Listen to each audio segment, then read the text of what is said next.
Muy bien, buenas noches con todos los presentes. Vamos a comenzar con la sesión de clases.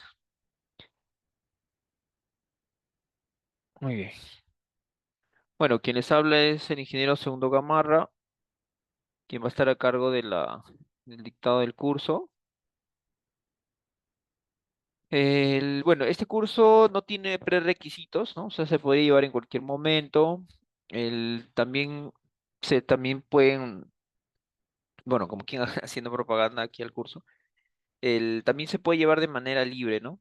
O sea, no necesariamente pueden llevarlo alumnos de la maestría propiamente dicho, sino quien quiere simplemente llevar, aprender o de repente también utilizarlos como créditos para futuramente usarlos cuando eventualmente inicie una maestría y los pueda convalidar, también podría llevar el curso, ¿no? Es un curso libre básicamente, ¿no?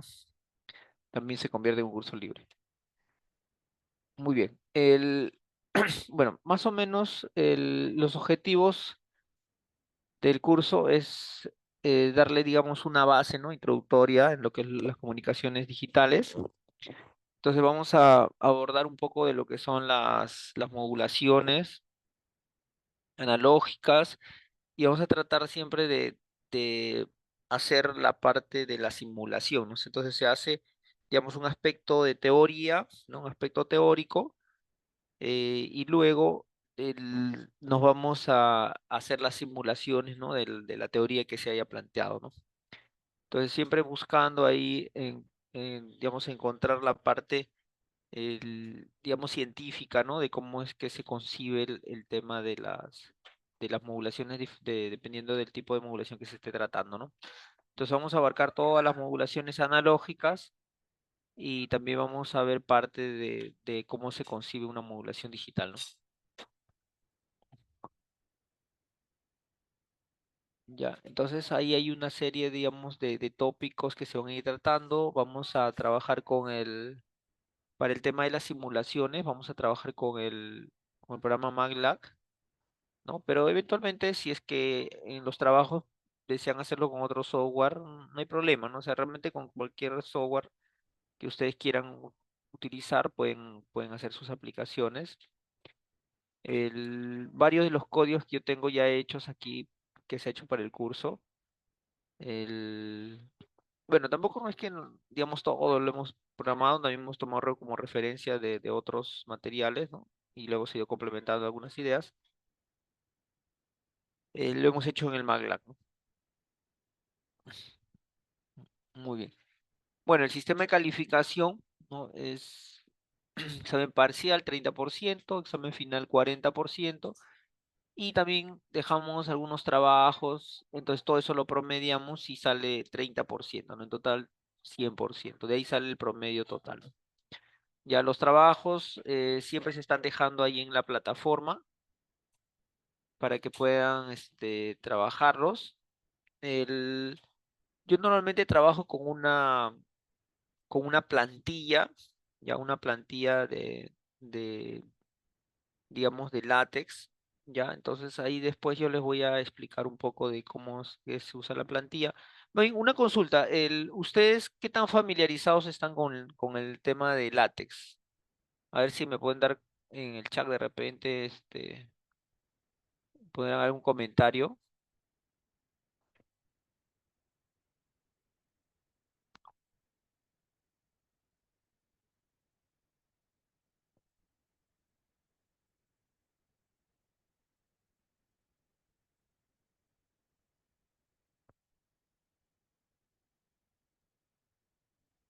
Ya, entonces, bueno, yo igual les voy a dejar ahí lugar unas dicas ahí sobre cómo vamos a trabajar con esas plantillas, ya, para que no tengan problemas. Muy bien, entonces vamos a comenzar aquí. Solamente por favor agradecería si me dan un retorno ahí, si se está escuchando y si se está viendo la presentación. Sí, Sí, sí, comentó se que ve, está visualizando. sí se ve. Sí se ve, ya, perfecto. Muy bien. A ver, bueno, aquí, acá hay unas fechas, ¿no? Sobre el tema de las comunicaciones, ¿no? Cuando nosotros damos estas fechas, podríamos de repente, inclusive, podríamos recurrir al tema de las comunicaciones y pensar de mucho más antes de estas fechas, ¿no? ¿No? Plasma de estas fechas porque acá es donde utilizamos el tema de la electricidad, ¿no? O sea, el concebir, digamos, el tema de las comunicaciones haciendo uso de una onda electromagnética, ¿no? ¿No? O hablar de electricidad, ¿no? Desde ahí se toma esa fecha, ¿no? Porque claro, comunicaciones, digamos, de más antes ha habido, ¿no? Por ejemplo, no sé, si hablamos de comunicaciones inalámbricas propiamente dicho, podríamos de repente pensar, no sé, pues las señales de humo, por decir, ¿no? ¿No? Que eran utilizados por los nativos de Norteamérica, ¿no? ¿No? Entonces ellos utilizan señales de humo y eran señales inalámbricas, ¿no? Lógicamente que ahí había un código, ¿no? Un código y entre ellos se entendían ahí, ¿no? Había un código ya establecido, ¿no? Entonces ahí hay una comunicación, hay una fuente que tiene unos códigos, ¿no? Hay un canal, ¿no? eh, y hay un entendimiento, entonces significa que hay una codificación, ¿no? Correcto. Pero nosotros básicamente acá vamos a hablar de señales que tienen que ver con la electricidad, ¿no? ¿No? Asociados a la electricidad, entonces, más o menos en el siglo XIX, ¿no? Es que se gesta, digamos, las primeras comunicaciones, ¿no? Donde digamos, inicial, ¿no? Con respecto a lo que es el uso de la electricidad fue a través de la clave Morse, ¿no? En la cual se enviaba digamos, unos sonidos, ¿no? Tu, ¿no? Los clásicos sonidos de la clave Morse, en la cual era básicamente un voltaje alto, un voltaje bajo, ¿no? ¿No? Y eso nosotros lo llevamos a lógica binaria, puede decir un uno y un cero, ¿no? Claro que la clave Morse se utiliza puntito rayita, ¿no? ¿No? Puntito rayita. Entonces, eso me va a dar a entender de que ahí voy a tener dos símbolos, ¿no? ¿No? Cuando nosotros hablamos de símbolo, estamos hablando de que en todo el alfabeto, todos los elementos que se utilizan, se busca la parte más simple, más elemental. Entonces, en este caso voy a utilizar un punto y una rayita, ¿no? Entonces, esos dos que son únicos se llaman símbolos, ¿no? Ahora, el conjunto de símbolos, ¿no? Forman los mensajes, ¿no? Correcto, ahí se forman los mensajes. Entonces, ya luego de la clave Morse, ¿no? Utilizado mucho en los ferrocarriles, ¿no? ¿Por qué? Lo que pasa es que a medida que se iba avanzando, ¿no? Se iba avanzando en la construcción de ferrocarriles, también se iba avanzando el tema de las comunicaciones, ¿no? ¿No? Se iba plantando generalmente en las vías de los trenes al costado siempre iba a haber digamos, una línea de comunicaciones, ¿no? Para llevar el tema de las comunicaciones, ¿no? Muy bien, entonces aquí vamos a ver cómo es que se ha ido avanzando, ¿no? Simplemente de enviar señales, ¿no? Y luego ya en 1890 ya tenemos el teléfono, ¿no? Entonces, ¿qué significa? Que vamos a tener a dos personas, ¿no? Con un equipamiento en la cual podían hacer una comunicación eh, de una señal sonora, ¿no? Porque uno hablaba, el otro también recibía, escuchaba la comunicación, ¿no? Y claro, hay todo un proceso ahí en el camino, ¿no? Y ahí vamos a encontrar digamos, que iba a haber una cantidad de teléfonos interconectados, ¿no? ¿No? Y teníamos también al famoso operador de teléfono, que era el que, ¿no? De acuerdo al número, ¿no? Él iba pasando los cables de un lado a otro, él hacía las funciones de un conmutador, ¿no? Claro, en la actualidad se hace lo mismo, solo que hay una máquina quien hace esa conmutación, ¿no? No, ya no hay una persona que está haciendo las conmutaciones, ¿no? Bueno, luego ya se empieza a ver el tema al haber comunicaciones, pero ya inalámbricas, ¿no? ¿No? Nosotros acá en el teléfono, en clave Morse, siempre vamos a tener presente un cable, ¿no? Pero ya cuando se empieza a analizar más las ondas electromagnéticas, ¿no? Se dan cuenta de que hay un rango, digamos, de frecuencias que se puede utilizar para enviar mensajes y que podría viajar esa onda, ¿no? Y enviar mensajes, ¿no? Entonces ahí tenemos el espectro, las ondas electromagnéticas tienen ahí el espectro radioeléctrico que es utilizado para las comunicaciones, ¿no? Entonces ahí ya vamos a ver que se gesta, ¿no? La televisión, luego la frecuencia modulada, siempre las modulaciones empezó por lo más básico, ¿no? O sea, una modulación simple es a la M, ¿no? Uno tranquilamente podría ser, por ejemplo, un receptor de AM utilizando básicamente, no, pues una bobina, un diodo, condensadores, ¿no? Y básicamente eso, bueno, una antena, ¿no? Lógicamente, que básicamente es una antena también simple, ¿no? O sea, no es una antena muy compleja de hacer, simplemente es un cable, ¿no? Con unas adaptaciones y ya se tiene un receptor de AM, ¿no? Un transmisor también es algo no tan complejo de realizarlo, ¿no? Pero cuando ya hablamos de FM ya es un poquito más complejo, ¿no? Recordar que AM significa amplitud modulada. Entonces, ¿qué sucede? Que se va a tener una onda sinusoidal y en la cual la información se va a colocar sobre la amplitud, ¿no? Entonces, nosotros normalmente conocemos una onda sinusoidal, ¿no? Una onda seno, así, ¿no? Uy, me salió mal, creo. A ver, entonces, una onda seno, ¿no? En la cual nosotros vamos a tener aquí que esta parte viene a ser la amplitud, ¿no? Entonces yo voy a tener acá, no sé, A, pero también voy a tener aquí abajo menos A, ¿no? Menos A, ¿no? Y lógicamente vamos a tener acá digamos, una referencia que va a estar aquí al centro, digamos así, ¿no? Correcto, entonces acá voy a tener A acá arriba y menos A acá abajo, ¿no? Pero ¿qué pasa? Que este A ahorita es constante, ¿no? No sé, pues A que valga igual a, no sé, 7 por ejemplo. Entonces, como este es menos A, entonces esto vale pues menos 7, ¿no? Entonces, este verde va a tomar la forma del mensaje, ¿no? Entonces, si ese mensaje, digamos, tiene, no sé, pues vamos a imaginar que el mensaje tiene esta forma, por decir, ¿no? Una pequeña señal. Entonces, ¿qué es lo que se hace? Se coloca aquí la onda sinusoidal, ¿no? Y como este señor es A, entonces debe haber un menos A, ¿no? Vamos a ver si nos sale, no sé, pues simétrico a él, como A hacia arriba, entonces sería menos A, sería hacia abajo, ¿no? Uy, creo que no me salió, pero bueno, más o menos es la idea, ¿no? Una cosa así, ¿no? Entonces acá sería A menos A, ¿no? Acá está el mensaje, entonces la señal, ¿no? La onda sinusoidal normal sigue trabajando, es una onda sinusoidal, ¿no? Solo que la amplitud es esa, ¿no?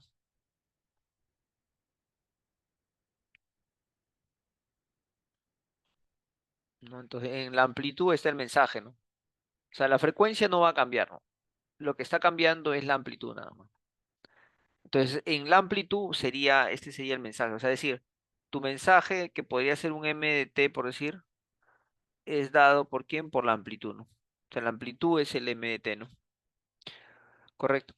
Entonces, a eso nosotros le llamamos la amplitud modulada, ¿no? Porque la información está en la amplitud, ¿no? Recuerden que el término modulación es cuando decimos que vamos a enviar la información en alguno de los parámetros de una onda seno o coseno, ¿no? En este caso se utiliza la amplitud para poder enviar el mensaje. Cuando estamos en frecuencia ya vamos a utilizar la frecuencia, ¿no? ¿No? Entonces, observen ahí que esos avances, ¿no? Se dan en el preámbulo de la Primera Guerra Mundial, y luego en la Segunda Guerra Mundial también hay en el preámbulo, está, por ejemplo, el radar, ¿no? Las computadoras, ¿no? El, bueno, siempre el tema de las guerras, ¿no? Bueno, lamentables, ¿no? Pérdidas humanas, etcétera. ¿No? El daño, ¿no? El daño material, eh, pero también en esa lucha que hay, ¿no? Es que se hacen nuevos inventos, ¿no? Porque uno quiere ganarle al otro, ¿no? Entonces, en la Segunda Guerra Mundial digamos, se perfecciona el radar, ¿no? El radar ya existía, pero se perfecciona el radar y también el sonar, ¿no? El radar es para el espacio abierto y el sonar es para bajo el agua, ¿no? Entonces, en este caso, recuerden que los alemanes tenían una buena, ¿cómo era? La Luftwaffe, ¿no? La Luftwaffe, era, digamos, la Armada Aérea, ¿no? La Fuerza Aérea, por así decirlo. y también tenía dentro de las fuerzas marinas, tenían lo que eran los submarinos, ¿no? Los submarinos. Entonces, y era un problema, ¿no? Era un problema siempre porque recuerden que cuando Alemania toma toda Europa, el único que faltaba caer era Inglaterra, ¿no? Una islita, ¿no? Entonces, y cuando como quedó aislada, entonces le iban llegando, ¿no? De sus colonias, bueno, diferentes partes del mundo, ¿no? De Estados Unidos también le enviaban.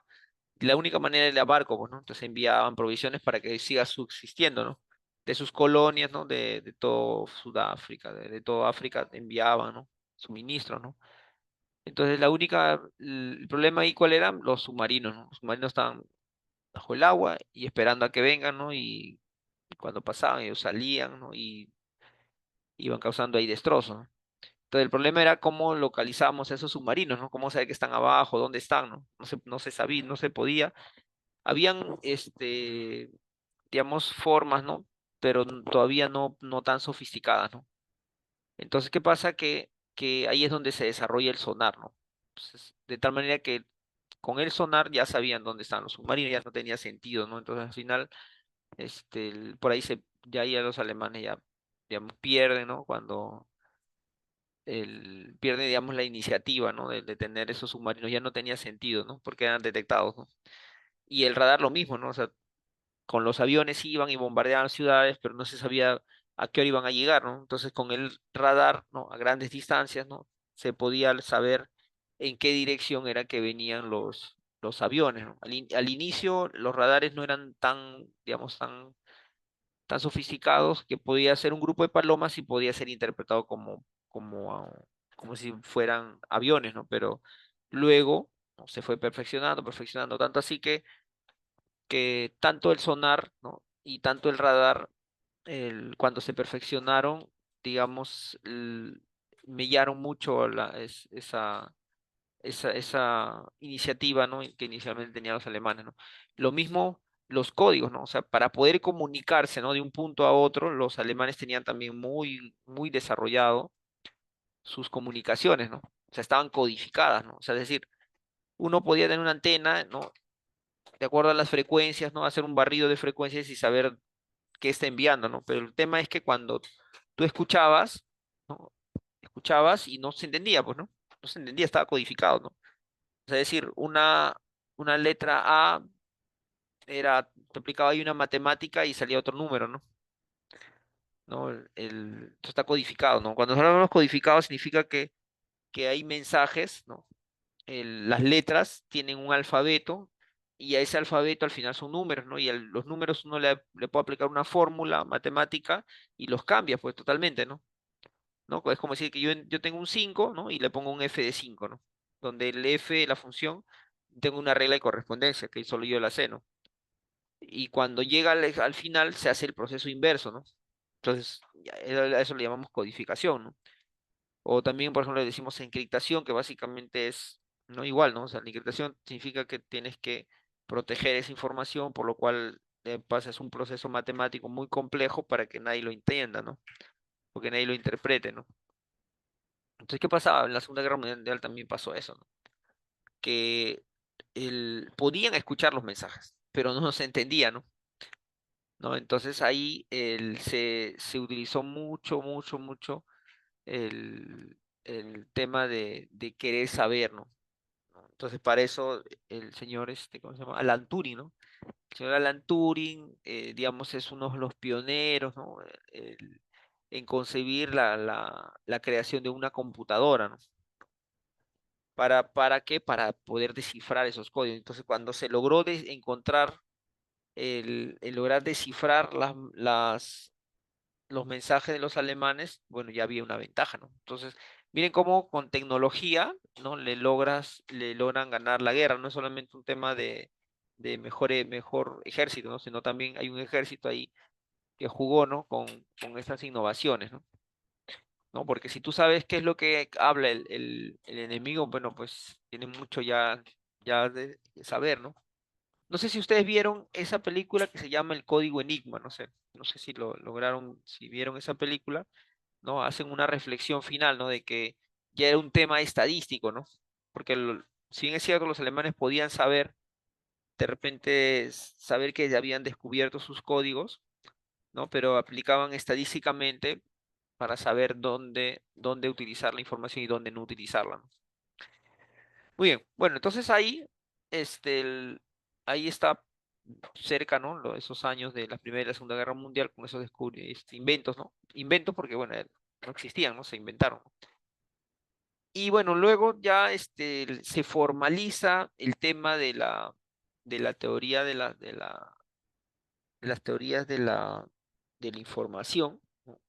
Con un señor que se llama Shannon, ¿no? Shannon publica, ¿no? Tiene su publicación y donde básicamente él presenta dos teoremas, ¿no? Donde uno de sus teoremas habla de que esos datos, esa información que se va a enviar, tienen que ser comprimidas, ¿no? Y luego también dice que esos datos, esa información tienen que ser, garantizar que llegue al final, ¿no? De eso básicamente trata su paper, así en resumen, ¿no? ¿No? Y claro, él explica y conjetura muchas cosas en su paper. Si ustedes lo descargan y lo leen, se van a dar cuenta de que en sí él no utiliza mucho matemáticas, sino más que todo está explicando, ¿no? Todo el proceso. El, pero es el inicio, ¿no? ¿No? El inicio de todo lo que es la teoría de la información también, ¿no? Que es también la base para entender el tema de los codificadores, ¿no? Muy bien, bueno, cuando nosotros hablamos de un sistema de comunicación, vamos a tener ahí esto, ¿no? Por ejemplo, la fuente de mensaje, ¿no? Estamos hablando del transmisor. El transmisor tiene un lugar donde se crean los mensajes, ¿no? En este caso, si yo quiero enviar, por ejemplo, textos, serían tus mensajes, ¿no? Pero recuerden que los textos al final están formados por caracteres, ¿no? Los caracteres, voy a tener muchos caracteres, pero voy a tener caracteres que se repiten, ¿no? Entonces, los caracteres que no se repiten, eso se le llaman los símbolos, ¿no? ¿Sí? Los símbolos. Estos símbolos, si uno los concibe de forma numérica, ¿no? O en todo caso tener una equivalencia de números, porque yo puedo tener, no sé, ABCD, ¿no? Y entonces puedo decir, bueno, si es ABCD solamente son cuatro, entonces podría decir que cada uno es como decir el número uno, el número dos, el número tres y el número cuatro, ¿no? Ya logré diferenciarlos si son números, y esos números yo a, lo podía llevar a números binarios, ¿no? O sea, ceros y unos, ¿no? Entonces, los mensajes se pueden llevar a ceros y unos, ¿no? Ahora, ¿qué más? Yo puedo enviar, por ejemplo, no sé, una imagen, por decirlo. Una fuente, bueno, una fuente. Tengo una imagen. ¿Qué es la imagen? La imagen es una matriz, ¿no? Y si esos colores, tengo varias matrices, ¿no? Las matrices que son números, formados por números, ¿no? Entonces los números otra vez, ¿no? Se puede formar la base y por lo tanto se puede llevar a ceros y unos, ¿no? O sea, al final lo que uno envía son ceros y unos, ¿no? ¿El video qué es? El video es lo mismo, ¿no? El video es un conjunto de imágenes mostradas, ¿no? Cada cierto intervalo de tiempo o cada segundo, ¿no? Ahí aparece el tema del FPS, ¿no? Que le llamamos frame por segundo, ¿no? Que son fotos, ¿no? Cuántas fotos se muestran por segundo, ¿no?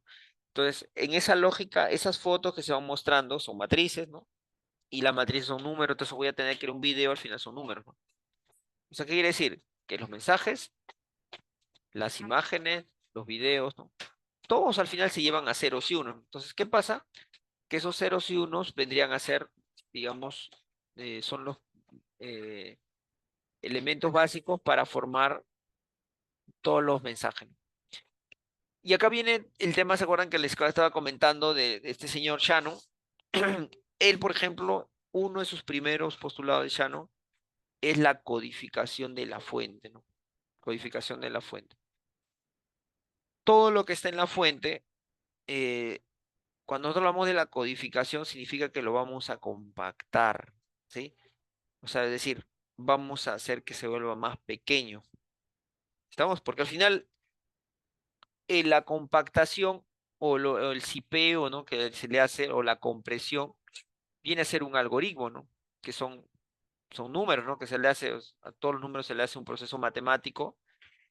Y el asunto acá es que cuando nosotros hablamos de compactación o sipear, significa más o menos así, ¿no? O sea, si yo tengo 10 elementos, o sea, 10 números, Cuando nosotros codificamos, esos 10 se convierten en 9, por decirlo, o 8, ¿no? O sea, significa que hemos compactado, ¿sí? O sea, yo ya no tengo que enviar 10 elementos, sino tengo que enviar simplemente 8, ¿no? Entonces, si eso nosotros lo colocamos en números muy grandes, ¿no? Por ejemplo, imagínate que vamos a enviar, no sé, 10 gigas de información, ¿no? Si como 10 letras, en lugar de 10 letras, cuando se comprime, se convierten en 8, entonces cuando nosotros queremos enviar 10 gigas, es como que decir que se ha comprimido y se ha convertido en 8 gigas, ¿no? O sea, es decir, hay 2 gigas de ahorro, ¿no? ¿Sí? Entonces, por eso la codificación de fuente es muy importante. ¿Por qué? Porque todos los datos los comprime, ¿no? Sí, los comprime. Esa es la codificación de fuente, digamos, en resumen, ¿no? Acá viene el alfabeto código. ¿Sí? El alfabeto código el alfabeto son los elementos individuales, ¿sí? Que no se repiten, ¿no? Y que nosotros vamos a utilizar para formar el mensaje, ¿no? Luego viene, miren, lo primero es codificación de fuente, acuérdense. La fuente que hace comprime. ¿Ya? La codificación de canal, ¿qué es lo que va a hacer? ¿Qué es lo que sucede? Que si yo tengo un sistema de comunicación, para mí es muy importante que lo que yo transmita, o sea, lo que yo tenga en mi transmisor, llegue al receptor de forma idéntica, pues, ¿no? Sin cambiar. Eso es lo que quiero. Sí, y que sea garantizado, ¿no? Porque ¿de qué sirve yo tener un sistema de comunicación que lo que yo mande no va a ser igual a lo que llegue, ¿no? ¿No? Por ejemplo, no sé, pues imagínate que estoy enviando una clave de un correo, ¿no? Y total que llega, pero la clave, pero cambiada, ¿no? Modificada, ¿no?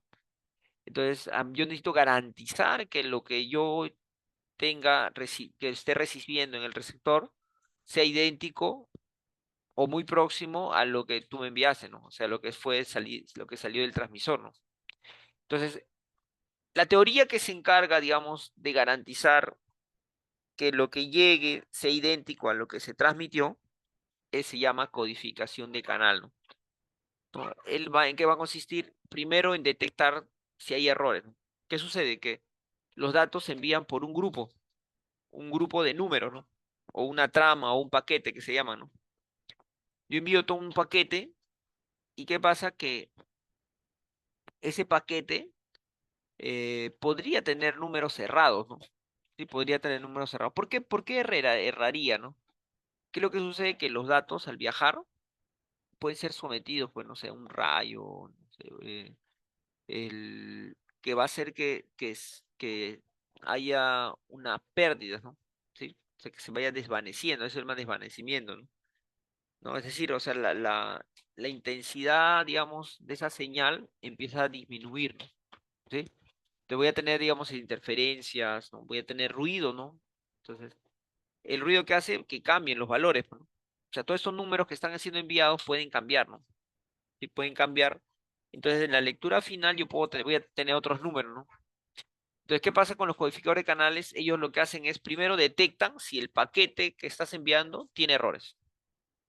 O sea, simplemente decir si tiene o no tiene, ¿no? ¿No? ¿Qué es lo que se hacía al inicio, ¿no? Cuando se empezó a estudiar eso. Saber que por lo menos el paquete tiene errores, ¿no? Como yo sé que el paquete tiene errores, le digo al transmisor, le digo, oye, ¿sabes qué? Envíame nuevamente ese paquete, ¿no? Se supone que esos paquetes están numerados, ¿no? Claro, cuando se envían los paquetes van numerados, ¿no? Puede decir paquete 1, paquete 2, ¿no? El paquete 8 está comprometido, tiene errores. Entonces, el receptor nuevamente le dice al transmisor, envíame nuevamente el paquete 8, y envíe el paquete 8.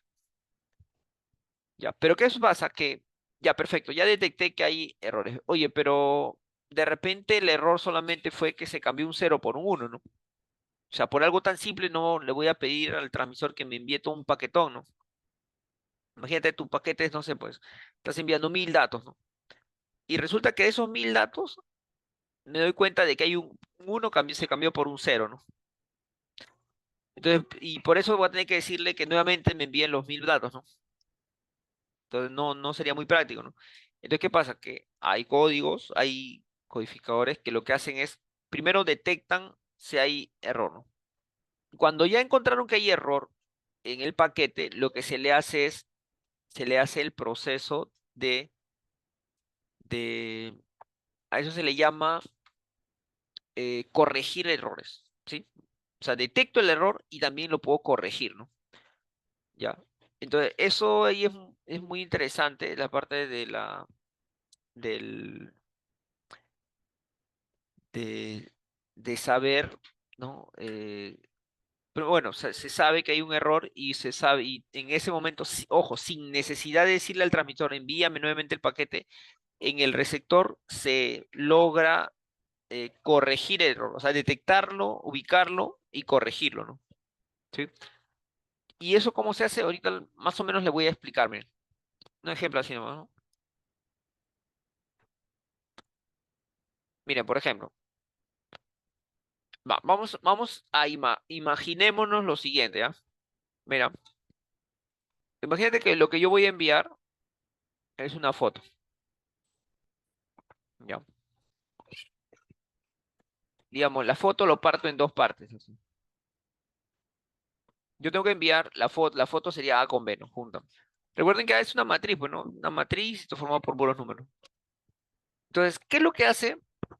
Se hace en el transmisor. Ojo, le estoy explicando algo simplemente bien básico de cómo es la idea del codificador de canal, ¿no?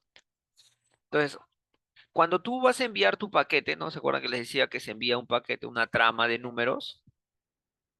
Entonces, aquí lo que se hace es, se va a enviar, primero, por ejemplo, envías A, luego envías B, ¿sí? A o B, ¿no? Ya, si tú envías así como está A o B, ¿qué pasa? Que en el camino puede ser que A se cambie, ¿no? Y solamente te quedas con B. Como A cambió, entonces solamente con B, entonces ya no se va a poder, al unir ellos dos es otra imagen, ¿no? Lo mismo al revés, ¿no? Si es B, entonces si se modificó B, cuando se une con A va a haber error. Oye, si los dos A y tanto y B se modifican también, ¿no? Al juntar va a salir otra cosa. Entonces, ¿qué es lo que se hace? Acá lo que se hace es, por ejemplo, ¿no? Se crea nuevos datos. Entonces yo tengo acá A, B, y acá mi nuevo dato va a ser A más B, por ejemplo, ¿no? Y el otro va a ser A menos B. ¿Sí? Entonces, ¿qué significa? Que yo voy a enviar todos estos datos, todos estos números. En el camino puede ver, puede que fallen, ¿no? Vamos a imaginar que este A falla, o sea, no se logra tener A, entonces él, digamos, falla, ¿no? Y vamos a imaginar que él falla también. Así, ¿no? Uy, ¿qué fue? Ah, no, no. Uy, lo perdí. Ya lo borré, me confundí. Bueno, vamos a poner acá. No, A menos.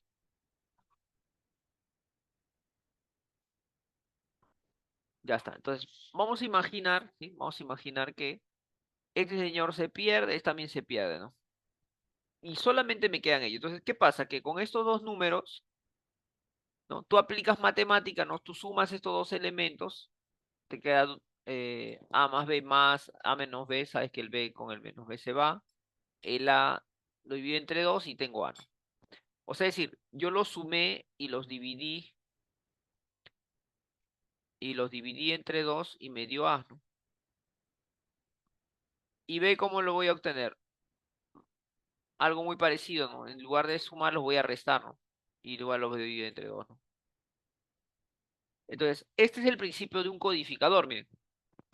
Esta codificación, acuérdense que yo lo hago en el transmisor. O sea, yo en el transmisor, yo tenía que enviar un A y un B, pero voy a enviar A, B, voy a enviar, pero también envío A más B y A menos B. Esto viaja, ¿no? Viaja, llega al receptor y el receptor dice, oye, mira, el A y el B ya no se han dañado, ¿no? O sea, detecto dónde están los errores, ¿no? Ahora, ¿cómo corrijo? ¿Qué hago? A partir de los números que me han enviado, a partir de los números que yo tengo, le aplico matemática y logro tener A y B, como puedes verlo, ¿sí? Eso es el principio de un codificador de canal, ¿sí? Que sirve para qué? Para detectar errores y luego para corregir los errores. Bueno, canal, recuerden que un sistema de comunicación voy a tener un transmisor, un receptor y lo que está en el medio o por donde va a viajar la señal se llama canal. Donde este canal, como les comentaba, puede tener ruido. Ese ruido es generado Puede ser por un medio externo, pero también por un medio interno, ¿no? ¿Qué es lo que sucede? Que cuando nosotros, digamos, trabajamos con las comunicaciones, siempre vamos a necesitar un equipo, ¿no? ¿No? Ese equipo está conectado a 220, por ejemplo, ¿no? Ahora, el equipo está hecho con componentes electrónicos, ¿no?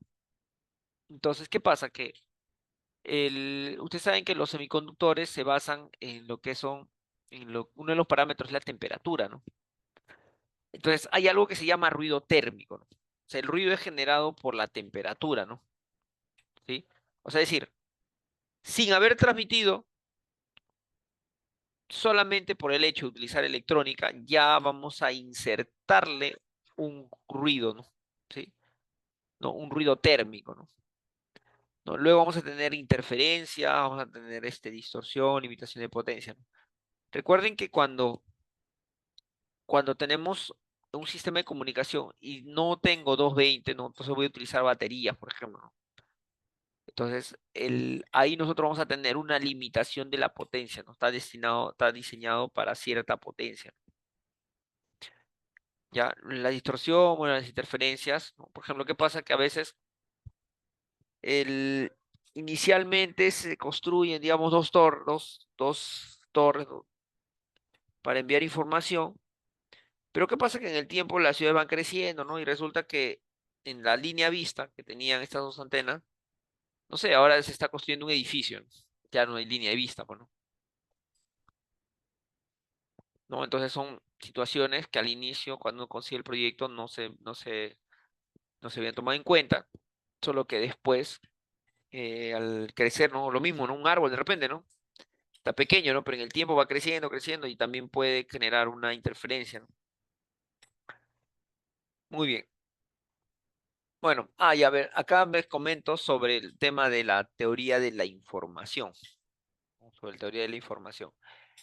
De la teoría de de la información, como les había comentado, se basa en dos teoremas, ¿no?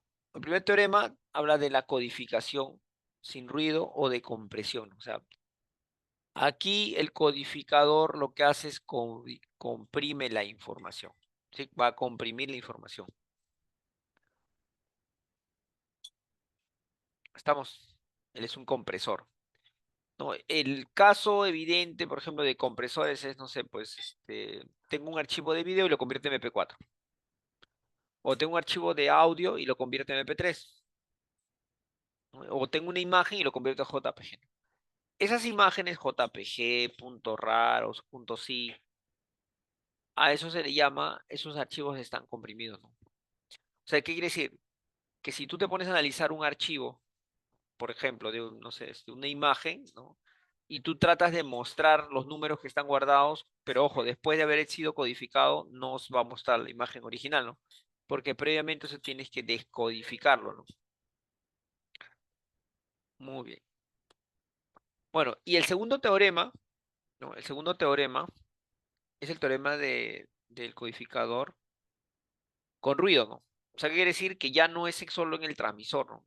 Sino tiene que ver cuando se lleva la información del transmisor hasta el receptor, ¿no? Sí, del transmisor al receptor, ¿no? Entonces, aquí es donde se concibe, ¿no? La idea de que si es que hay errores, entonces tenemos que tener un codificador que detecte y codifica y que disculpe, detectar y corregir esos errores, ¿no? Entonces, el segundo teorema trata de eso, ¿no? Un codificador con ruido, ¿no? Ruido, ¿por qué? Porque ha modificado las tramas, ha modificado los datos. Y de transmisión, porque, bueno, es lo que se utiliza en el transmisor, ¿no?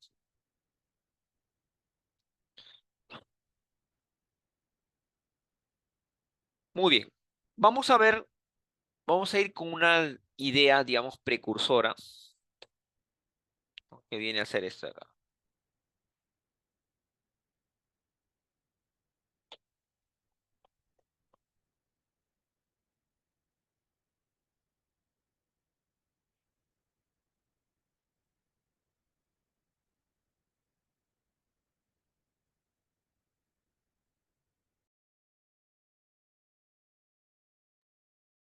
A ver, vamos a hacer la siguiente actividad, ¿ya? Miren, en base a la reflexión que les he dado de los codificadores de canal y el codificador de fuente. Recuerden que el de fuente es compresión y el de y el de y el de canal es código detector y corrección de los errores. Ahora, este código Morse, como se da en el transmisor, ¿no? Porque se van a enviar. Entonces, quiero que me comenten si ustedes consideran acá que se ha llevado o se ha considerado alguno de los dos criterios de esos dos codificadores, ¿no? De codificador de canal y de codificador de fuente, ¿no? Donde el codificador de fuente tiene que ver con el tema de la compresión, ¿ya? A ver, vamos a reflexionar eso. Bueno, les voy a dar unos 10 minutitos para que lo reflexionen. ¿Estamos? O sea, la idea acá es si el código Morse ustedes creen que hace el primer teorema de Shannon, ¿no? O sea, que significa compactar la información. ¿Consideran que sí compacta información o tiene algo que ver con la compactación o no tiene nada que ver? A ver, eso lo van reflexionando y en unos 10 minutitos, ¿qué horas son? Son las 10, ¿no? Ya, a ver, unos 5 minutos mejor, ¿ya? 5 minutos. A las 10:05 más o menos. Me Ok, profe. comentan Listo. y Ok. luego continuamos.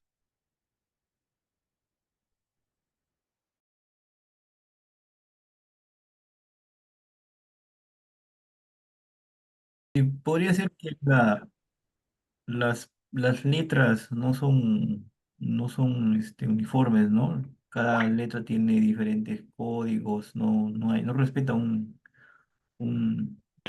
unidad, Ya. ¿no? Y otro sería que el código Morse no respeta un tema matemático que sí respeta el teorema de Shannon. Ujú. También puede ser, ¿no? Eso hay Ya, que respetar. ya, pero usted considera que aquí hay algún principio, digamos, de compresión de la información o por el hecho de que, recuerden que esto fue en 1800 y tantos, ¿no? Y Shannon es 1940 y tantos, ¿no? 47 por ahí, ¿no? 47, 41, 48, ¿no? El, Sí. Aló, ingeniero, a ver, buenas coménteme. noches. Buenas noches. Sí, parece que a simple vista se ve que es un, un principio de una codificación o compresión, ¿no? Parece el inicio, ¿no? De lo que es el sistema para poder comprimir los datos, ¿no? Desde mi punto de vista, ¿no? Ya, muy bien. Ya. Ya, muy bien, sí, a ver, vamos, sí, sí, vamos ahí, y claro, es un principio, ¿no? Como le digo, este fue un ciclo antes, ¿no? Fue un ciclo antes ¿no? de toda la teoría, pero sin embargo acá hay un principio de compresión. Bien, por lo siguiente, ¿no? ¿Qué es lo que sucede? Que nosotros, si nos ponemos a analizar cuando nosotros enviamos mensajes, recuerda que acá tenemos un abecedario, ¿no? ABCD, ¿no? Ahí está el abecedario. Y esto recuerden que la clave Morse es en idioma inglés, ¿no? Entonces, a ver, nosotros más o menos sabemos algo de inglés ahí. Dígame, ¿qué letras se repiten más cuando nosotros escribimos en inglés? A ver, coménteme, ¿cuáles son las letras que se repiten más?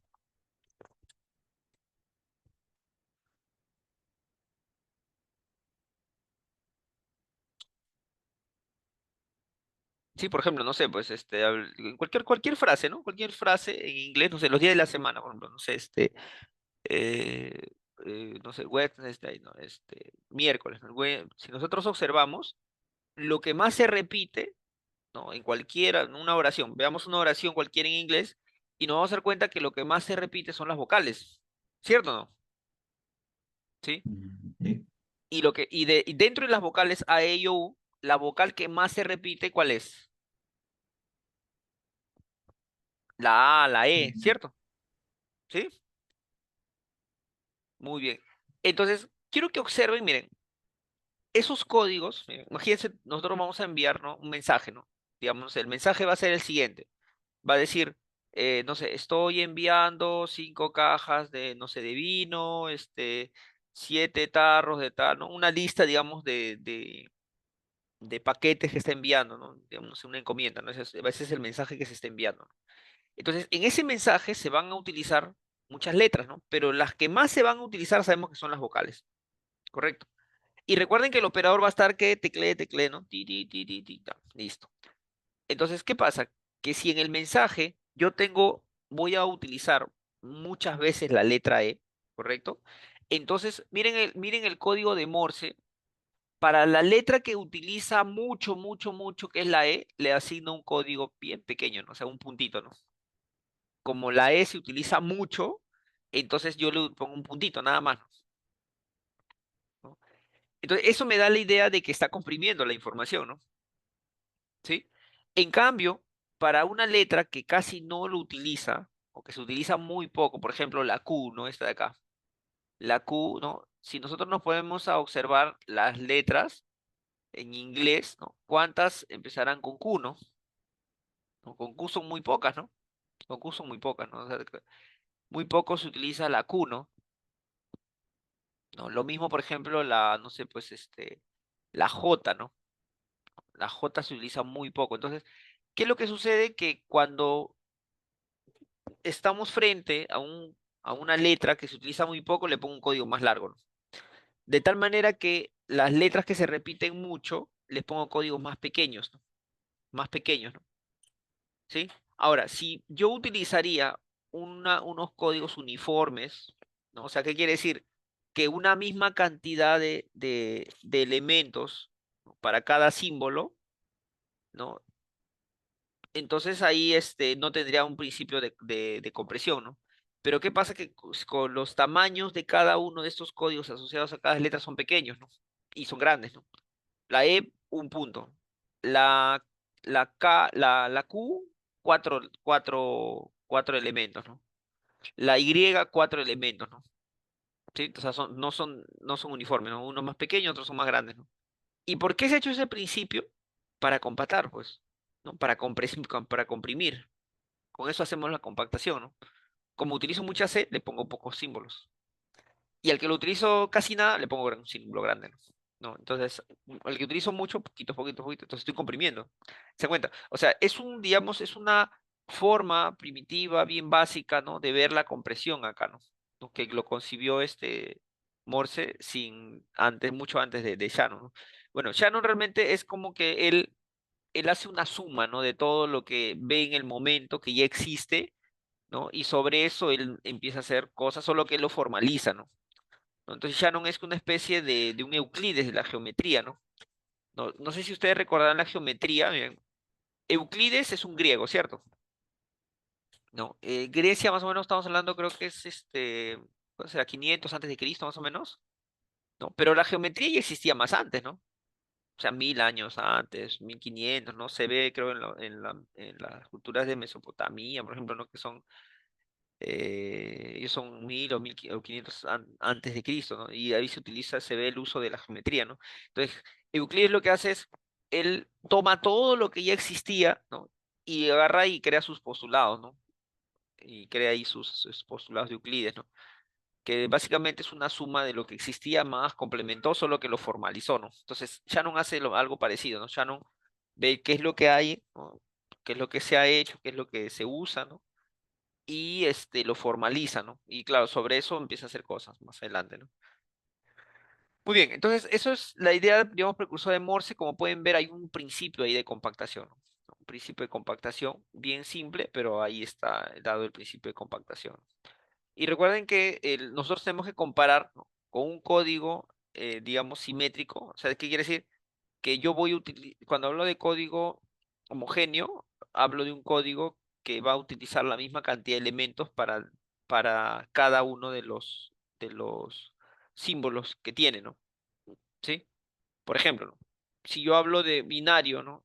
Y digo 0 y pongo 4 ceros, y si digo 1, digo 0, 0, 0, 0, 1, y cuando digo 2, digo 0, 0, 1, 2, 1, 1, 0, o cuando digo 3, digo 0, 0, 1, 1, siempre estoy utilizando 4 elementos, ¿se encuentran, no? 4 elementos, ¿no? Entonces, no importa si yo tenga 100, entonces al final siempre voy a tener 100 por 4, ¿no? 400, ¿no? En cambio acá, como los códigos que están utilizándose no son homogéneos, ¿no? Pueden ser más pequeños o más grandes. Entonces, ¿por qué son listados pequeños? Ah, para los que se repiten mucho, ¿no? Y más grandes para los que casi no se repiten, ¿no? ¿Sí? Muy bien. Muy bien, señores. Entonces, miren, creo que hoy, por hoy día creo que nos vamos a quedar por acá.